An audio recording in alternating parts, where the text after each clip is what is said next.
অভিভাবকবৃন্দ এবং আমার সামনে আমার প্রিয় ছাত্র ছাত্রী ভাইয়েরা ও বোনেরা, সবাইকে আমার আন্তরিক সালাম গ্রহণ করবেন। আসসালামু আলাইকুম। ওয়ালাইকুম আসসালাম। আজ অন্তত দুঃখ ও ভারাক্রান্ত মন নিয়ে বলতে হচ্ছে, আজ আমাদের বড় ভাইদের বিদায়ের অনুষ্ঠান। যদিও আমরা মনে করি এটা একটি বিদায়ের আনুষ্ঠানিকতা মাত্র, কার কার মন থেকে বিদায়, কারণ আমাদের মন থেকে বিদায় দেওয়া সম্ভব হবে না। আমরা অনেকদিন ধরে হৃদয়ের গাথা সুরে এই বিদ্যালয়ে আছি। আমরা এখানে সবাই ভাই বোনের মতো ছিলাম। আপনারা আমাদের বড় ভাইয়ের মতো ছিলেন। আপনাদের অনুসরণ করে আমরা এগিয়ে গিয়েছি। আপনাদের আপনাদের কাছ থেকে অনেক কিছু শিখেছি। এজন্য আমরা আপনাদের কাছে চিরকৃতজ্ঞ। কিন্তু ইচ্ছা না থাকা সত্ত্বেও আপনাদেরকে আজ এখান থেকে বিদায় নিতে হচ্ছে। বিদায় সবাইকে নিতে হবে। মূলত আমাদের জীবনটা খুবই ছোট। এটা স্কুল জীবনটা আরো ছোট, কারণ প্রয়োজনের তাগিদে বিভিন্ন জায়গায় চলে যেতে হয়। তারপরেও আমরা অনেকদিন মিলেমিশে আসছিলাম।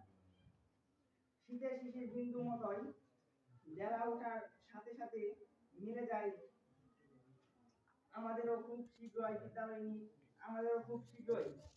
এই বিদ্যালয় থেকে আপনাদের কিছু কিছু চলে আসবে। বিদায় নিন।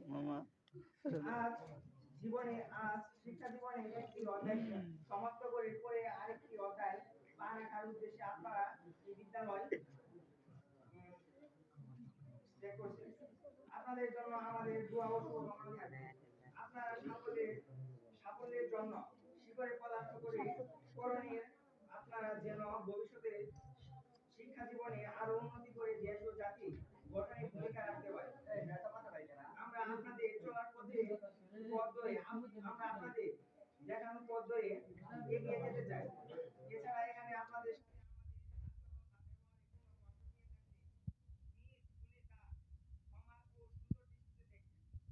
বিদায় নিতে মন চাচ্ছে না, তবুও দিতে হবে। তাই পবিত্র বলতে ইচ্ছা করে বিদায় নাই দিতে চাই, তবুও দিতে হয়। অতএব আমি আমার সংক্ষিপ্ত বক্তব্য শেষ করছি। আসসালামু আলাইকুম। ওয়ালাইকুম আসসালাম।